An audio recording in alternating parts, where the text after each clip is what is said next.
आज हम बात करने वाले हैं यूरोपीय कंपनियों का भारत में आगमन। आप किसी भी कॉम्पिटिटिव एग्जामिनेशन की तैयारी कर रहे हो, चाहे वो स्टेट पीसीएस हो, चाहे वो यूपीएससी हो, चाहे एसएससी का एग्जाम हो, कोई भी कॉम्पिटिटिव एग्जामिनेशन है हो, ये चैप्टर काफी इंपॉर्टेंट है और इससे ऑब्जेक्टिव क्वेश्चंस जरूर आते हैं। तो इस चैप्टर को हम करते हैं और इस चैप्टर को जिन पॉइंट्स को हमने लिखा है उन पॉइंट्स को आप ध्यान से समझें तो ये चैप्टर आपका काफी आसान बन जाएगा। यूरोपीय कंपनियों का भारत में आगमन। अब हम सब लोग जानते हैं कि स्पेन निवासी जो कोलंबस था उसने क्या किया था, उसने भारत की खोज के लिए निकला था, लेकिन वो अमेरिका खोज लिया। ठीक है। दूसरा फिर हम देखते हैं कि भारत की खोज को पुर्तगीज जो निवासी वास्को डी गामा था उसने 1498 में भारत की खोज की। तो इन दोनों चीजों से हमने ये देखा कि सारे लोग भारत की खोज करना चाहते थे, चाहे वो कोलंबस हो चाहे वास्को डी गामा हो। अब जो यहाँ पे एक मूलभूत प्रश्न आता है कि भाई क्यों भारत की खोज करना चाहते थे, आखिर कुछ ना कुछ तो कारण रहा होगा। तो कारण में जब हम जाते हैं तो इनकी खोज के पीछे कारण था कि आर्थिक लाभ कमाना। ठीक है, क्योंकि आर्थिक लाभ कमाने के लिए भारत की वो खोज करना चाहते थे, क्योंकि भारत में ये जितने सारे कंट्री थे, ये क्या कंट्री थे, शीत प्रदेश थे और भारत मसालों की खान था। ठीक है, तो इन्हें अपने खान पान में मसालों की जरूरत होती थी, गर्म मसालों की, तो इसके लिए भारत की खोज करना चाहते थे। फिर भारत में कॉटन था और भारत में बहुत सारे हीरे जवाहरात, ये सब चीज, धन संपदा तो पहले से थी। तो इनका भारत पर खोज करने का जो उद्देश्य था वो था आर्थिक लाभ कमाना। अब हम आते हैं कि 15वीं शताब्दी के उत्तरार्ध में यूरोपीय कंपनीज का भारत में आगमन हुआ। अब यहाँ पे जो क्वेश्चंस आ सकते हैं वो आ सकते हैं कि 15वीं शताब्दी के उत्तरार्ध में, तो क्वेश्चन आ जाएगा ऑब्जेक्टिव में कि भाई ये जो यूरोपीय कंपनीज आई इनका भारत में आगमन कब हुआ, 15वीं शताब्दी, 16वीं शताब्दी, 15वीं शताब्दी के उत्तरार्ध में, 17वीं शताब्दी। तो ये जो उत्तरार्ध वर्ड है ये बहुत इंपॉर्टेंट है, इसको ध्यान में आप रखिएगा। तो यूरोपीय कंपनीज का आगमन कब हुआ, 15वीं शताब्दी के उत्तरार्ध में। अब इन कंपनियों का, ये कंपनियों का नाम है, यानी कि पुर्तगीज आए तो उन्होंने अपनी कंपनी बनाया, अंग्रेज आए तो कंपनी बनाया। तो ये जो यूरोपियन कंपनीज हैं उनके एक तरह से इनका क्या है, सीक्वेंस है। सीक्वेंस वाइज में हम देखते हैं कि सबसे पहला जो भारत में यूरोपियन कंपनी आया वो पुर्तगीज था और वो कब आया, 1498 में आया। दूसरा जो कंपनी था वो अंग्रेज का था, ब्रिटिश कंपनी, वो आया 1600 में। तीसरा डच आया, चौथा डेनिश आया, पांचवा फ्रांसीसी आया और छठा स्वीडिश आया। अगर इन चीजों को यहाँ पे हम एक चीज ध्यान से देख सकते हैं कि मोस्टली जितनी यूरोपियन कंपनीज आई उनका जो आने का जो काल है वो 1600 ईस्वी है। अंग्रेज 1600 में, डच 1602 में, डेनिश 1616 में, फ्रांसीसी 1664 में।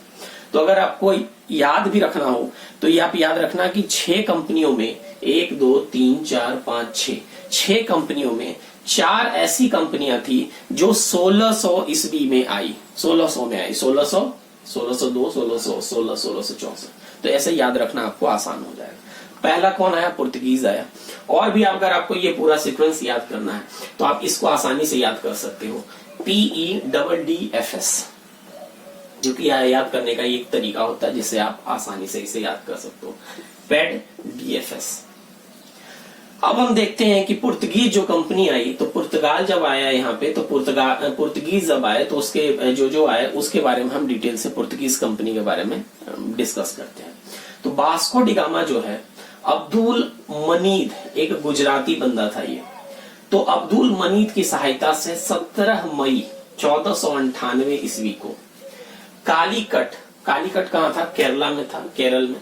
तो कालीकट बंदरगाह पर आया, यानी कि वास्को डी गामा में सबसे पहला इंडिया में कहां पे आया, तो आया आपको जाकर के केरल में आया, केरल के कालीकट में आया। किसकी सहायता से आया, अब्दुल मनीद की सहायता से आया, बंदरगाह पर आया। अब ये जो कालीकट था इसका एक हिंदू राजा था, कालीकट जो था वहां पे एक हिंदू शासक था जिसको जमोरिन कहते हैं। तो जमोरिन जो था, हिंदू राजा जमोरिन ने किसका स्वागत किया, वास्को डी गामा का स्वागत किया। ठीक है।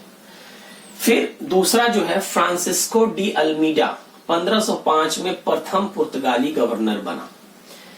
वास्को डी गामा ने क्या किया, यहाँ पे आया और कालीकट में यहाँ पे उसने डेरा डाला। और फ्रांसिस्को डी अल्मीडा क्या था कि 1505 ईस्वी में ये क्या हुआ, प्रथम पुर्तगाली गवर्नर बना। तो क्वेश्चंस ऐसे भी आ सकते हैं कि फर्स्ट पुर्तगीज गवर्नर कौन था, तो था अल्मीडा, फ्रांसिस्को डी अल्मीडा 1505 में। अब इसने क्या किया, शांत जल की नीति अपनाई, जिसको इंग्लिश में कहते हैं ब्लू वाटर पॉलिसी। अब आपको कुछ मतलब आप ये समझ सकते हो कि भाई ये शांत जल की नीति क्या है, बड़ा अटपटा लगता है, शांत जल, जल कैसे शांत हो सकता है। तो शांत जल की नीति यही थी, इसको समझ लेना चाहिए आपको कि शांत जल की नीति भाई यही थी कि हम हमारी पॉलिसी है, ये पॉलिसी हमारा कहाँ पे फोकस होगा, ये पॉलिसी सिर्फ और सिर्फ हमारा व्यापार करने पे फोकस होगा, किसी लड़ाई झगड़े, किसी शासन के क्षेत्र को बढ़ाने पे फोकस नहीं होगा। तो यह क्या होगा, हम जल में रह करके सिर्फ व्यापार की बात करेंगे, इसीलिए शांत जल की नीति। ठीक है, तो ये शांत जल की नीति को इन्होंने क्या किया, इसने शांत जल की नीति को फॉलो। इसमें अगर हम और आते हैं कि पुर्तगीज जब आए तो इसने फर्स्ट फैक्ट्री कहाँ बनाया, क्योंकि तो फर्स्ट फैक्ट्री जो है पुर्तगीज का वो कहाँ बना, पुर्तगाल का कोचीन में बना। और सेकेंड फैक्ट्री इसने कहाँ बनाया, सेकेंड फैक्ट्री इसने बनाया कन्नूर में। 1509 ईस्वी में अल्फांसो डी अल्बुकर्क जो है ये सेकेंड गवर्नर आया। ठीक है, तो पहला गवर्नर कौन था, अल्मीडा था, दूसरा गवर्नर कौन था, अल्बुकर्क था। और इसने क्या किया, इसे ही यानी कि अल्बुकर्क को वास्तविक संस्थापक मानते हैं।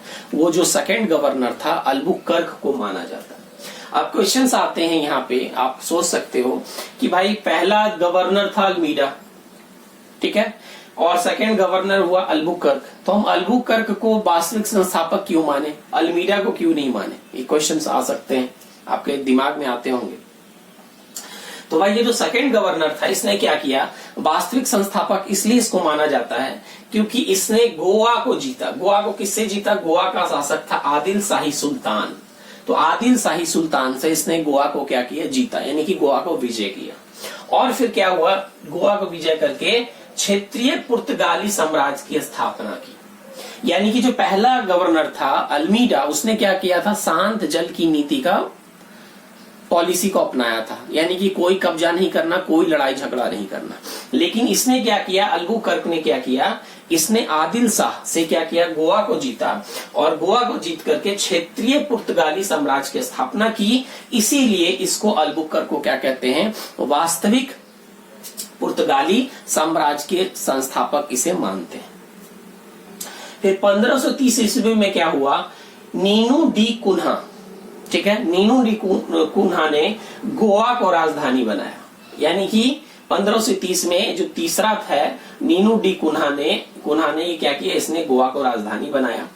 अब आते हैं फिर अल्फांसो डिसूजा फिर आया, उसके साथ कौन आया, संत फ्रांसिस्को जेवियर। ये संत फ्रांसिस्को जेवियर यानी कि अल्फांसो डिसूजा आया, और उसके साथ ये एक संत आया जिसका नाम है फ्रांसिस्को जेवियर। ये भी इंपॉर्टेंट क्वेश्चंस बनते हैं कि संत फ्रांसिस्को जेवियर किसके साथ आया, तो अल्फांसो डिसूजा के साथ आया। यहां तक आपको पुर्तगीज का हमने देखा। पुर्तगीज के कुछ और भी पॉइंट्स है कि फर्स्ट जो प्रिंटिंग प्रेस है 1556 में, ये इंपॉर्टेंट है, 1556 में पहला जो प्रिंटिंग प्रेस है 1556 में पुर्तगालियों ने गोवा में लगाया। यानी कि ये भी क्वेश्चन आ सकते हैं कि इंडिया में सबसे पहला प्रिंटिंग प्रेस जो है किसने लगाया, तो पुर्तगीज ने लगाया। कहाँ लगाया, गोवा में लगाया। पुर्तगीज ने और क्या किया कि तंबाकू की खेती से लोगों को परिचित करवाया। ये भी एक इंपॉर्टेंट क्वेश्चन है। अब जब हमने पुर्तगीज को देख लिया तो दूसरे नंबर पे अब आता है डच। हम डच की बात करेंगे। हाउटमैन नाम का जो व्यक्ति था वो फर्स्ट डच यात्री था। हाउटमैन जो यात्री था वो पहला डच यात्री था, और वो 1596 में भारत आया। डचों ने पुलिकट से स्वर्ण सिक्के, ये इंपॉर्टेंट क्वेश्चंस बनते हैं। पहला हाउटमैन की पहला डच निवासी कौन था, तो हाउटमैन था। और दूसरा जो इसमें इंपॉर्टेंट क्वेश्चन बनता है कि डचों ने पुलिकट से स्वर्ण सिक्कों को बेसिकली पैगोडा भी कहा जाता है, तो पैगोडा का प्रचलन करवाया। दो डचों ने पुलिकट से, कहां से, पुलिकट से स्वर्ण सिक्कों का प्रचलन करवाया, और जिसे कि क्या कहते हैं, पैगोडा भी कहते हैं। और फर्स्ट फैक्ट्री डच ने कहां बनाया, तो डच ने बनाया मसूलीपट्टनम में। मसूलीपट्टनम में डच ने क्या किया, फर्स्ट फैक्ट्री बनाई। यूरोपीय कंपनियों के आगमन में अब हम अंग्रेज के बारे में पढ़ेंगे, ब्रिटिश कंपनी के बारे में। इंग्लैंड में मर्चेंट एडवेंचर नामक व्यापारियों ने को 1599 में ईस्ट इंडिया कंपनी की स्थापना की। एलिजाबेथ जो कि ब्रिटेन की राजकुमारी थी, महारानी थी, 15 इयर्स के लिए इन मर्चेंट एडवेंचर्स को पूर्व के साथ व्यापार करने का अधिकार प्रदान कर दिया। उसके बाद इंग्लैंड के राजा जेम्स फर्स्ट था, उसने उसके दूत के रूप में कैप्टन हॉकिंस आता है इंडिया। और कैप्टन हॉकिंस कहां आता है, जहांगीर के दरबार में आता है।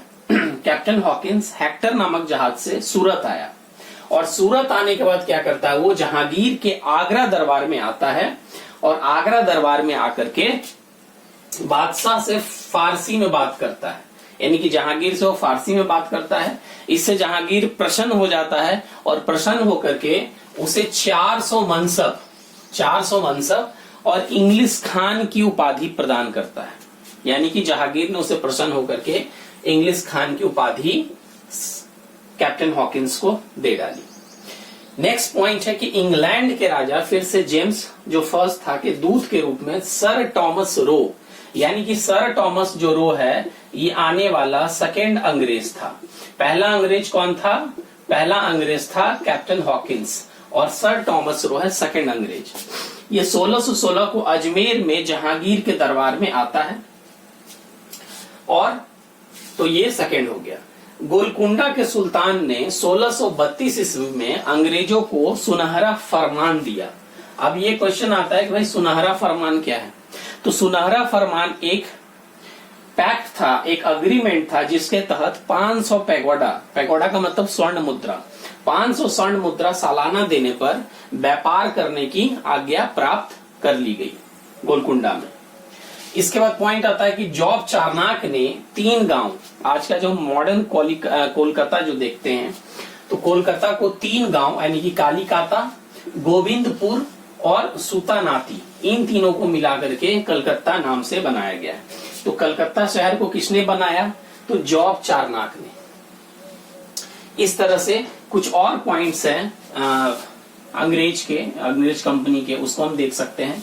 फर्स्ट फैक्ट्री जो अंग्रेजों ने स्थापित की वो 1611 ईस्वी में मसूलीपट्टनम कहाँ है, आंध्र प्रदेश में, तो आंध्र प्रदेश में स्थापित की। सेकेंड फैक्ट्री अंग्रेजों ने कहा स्थापित की, सूरत में स्थापित की।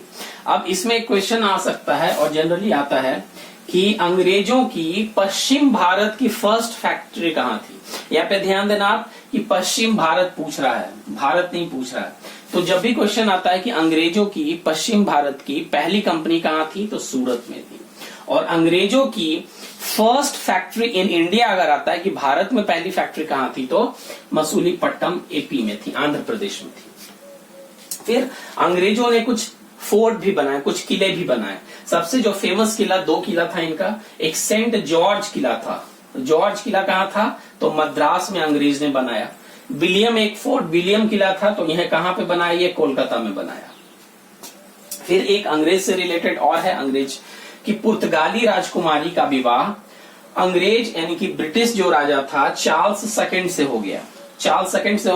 अब चार्ल्स जब सेकंड से उनकी शादी हो गई, तो दहेज के रूप में उन्हें बम्बई देना पड़ा। तो अंग्रेज को बम्बई जो है दहेज के रूप में प्राप्त हो गया। ठीक है, अब हम आते हैं फ्रेंच कंपनी पे। तो फ्रेंच जो है यानी कि फ्रांस जो है, उस समय फ्रांस का राजा लुई 14वां था, और लुई 14वां का एक मंत्री था जिसका नाम था कालबर्ट के द्वारा 1664 ईस्वी में फ्रेंच ईस्ट इंडिया कंपनी की स्थापना हुई।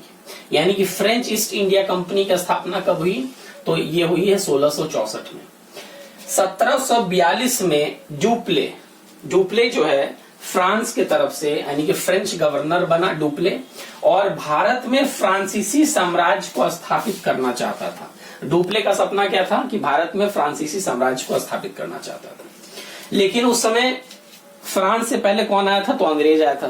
तो अंग्रेज और फ्रांस के बीच हमेशा से टसल हुआ करता था, हमेशा से लड़ाइयां हुआ करती थी। और कर्नाटक क्षेत्र को लेकर के दोनों में 3 लड़ाइयां हुई, और लास्ट की जो लड़ाई हुई यानी कि third war of Karnataka between अंग्रेज और फ्रेंच, इसी ने डिसाइड कर दिया कि इंडिया में कौन रहेगा। तो अंग्रेज और फ्रांस के बीच 3 युद्ध हुए कर्नाटक क्षेत्र को लेकर के। तीसरा जो हम बात कर रहे थे कि कर्नाटक क्षेत्र का युद्ध है, उसी को हम वांडीवास का युद्ध कहते हैं, या इसी को हम थर्ड कर्नाटक वॉर भी कह सकते हैं। कभी कभी क्वेश्चंस ये भी आ जाते हैं कि थर्ड कर्नाटक वॉर को किस नाम से जाना जाता है, तो वांडीवास का युद्ध को हम तीसरा कर्नाटक वॉर कहेंगे, जिसमें कि फ्रांस जो है पराजित हुआ। और ये युद्ध इतना निर्णायक था कि इसने फ्रांस को पराजित तो कर ही दिया अंग्रेज ने, और फ्रांस जब पराजित हो गया तो इसने ये भी प्रिडिक्शन कर दिया कि फ्रांस का यानी कि फ्रेंच कंपनी का हमेशा से इंडिया में वर्चस्व खत्म हो गया, और अब कौन यहाँ पे राज करेगा ये भी भविष्यवाणी कर दी कि अभी इंडिया में राज करेगा अंग्रेज। ठीक है, अब हम थोड़ा सा ये जो अभी हमने बताया कि फ्रांस और ब्रिटेन के बीच यानी कि अंग्रेज के बीच 3 जो कर्नाटक वॉर हुए उसको देख लेते हैं, उनकी संधि को देख लेते हैं। तो फर्स्ट कर्नाटक वॉर जो हुआ वो ए ला सापेल की संधि के द्वारा उस वॉर की संधि हुई, ए ला सापेल की संधि। तो फर्स्ट कर्नाटक वॉर के साथ ए ला सापेल की संधि है। इसका परिणाम क्या हुआ? तो फ्रांस इसमें विजयी रहा। ठीक है, दूसरा जो सेकेंड कर्नाटक वॉर हुआ वो किस संधि के द्वारा रोका गया या किस संधि के द्वारा खत्म हुआ? तो पौंडीचेरी की संधि के द्वारा। उसमें क्या हो गया कि अंग्रेज का जो प्रभाव है वो बढ़ा। फिर जो थर्ड कर्नाटक वॉर हुआ वो पेरिस की संधि से जिसका अंत हुआ, और थर्ड कर्नाटक वॉर जिसका कि हमने पहले भी देखा वांडीवास की लड़ाई भी कहलाता है, इसने ये डिसाइड कर दिया कि अब इंडिया में अंग्रेज राज करेगा और फ्रांस का वर्चस्व हमेशा के लिए खत्म। लास्ट में जो बहुत ही इंपॉर्टेंट है, आते हैं कभी कभी क्वेश्चन इससे कि फर्स्ट फैक्ट्री इन इंडिया। अभी तक हमने देखा जितनी यूरोपियन कंपनीज आई उसकी फर्स्ट फैक्ट्री किसने कब कहां पे स्थापित किया, इसको देख लेते हैं। तो जैसा कि हम सब लोग जानते हैं कि पहला आने वाला कौन था यूरोपियन में? पुर्तगीज था, और पुर्तगीज ने अपनी पहली जो फैक्ट्री थी ये कोचीन में स्थापित किया यानी कि केरल में। कितने में किया? 1503 ईस्वी में किया। दूसरा आने वाली कंपनी कौन थी? डच थी। इसने अपनी कंपनी कहां पर स्थापित किया? मसूलीपट्टम में किया यानी कि आंध्र प्रदेश में किया। ठीक है, कितने में किया? 1605 ईस्वी में किया। तीसरा जो आने वाली कंपनी थी कौन थी? अंग्रेज थी, और इसने भी वहीं पे स्थापित किया जहां पे डच था। तो मसूलीपट्टम ने भी इसमें 1611 में स्थापित किया। तो आपको याद करने के लिए याद आप यह रखना कि डच और अंग्रेज ये दोनों ने अपनी कंपनी फर्स्ट जो है फर्स्ट यूरोपियन कंपनी इन्होंने एक ही जगह पे स्थापित किया, वो है मसूलीपट्टम में। और मसूलीपट्टम कहाँ है? आंध्र प्रदेश में।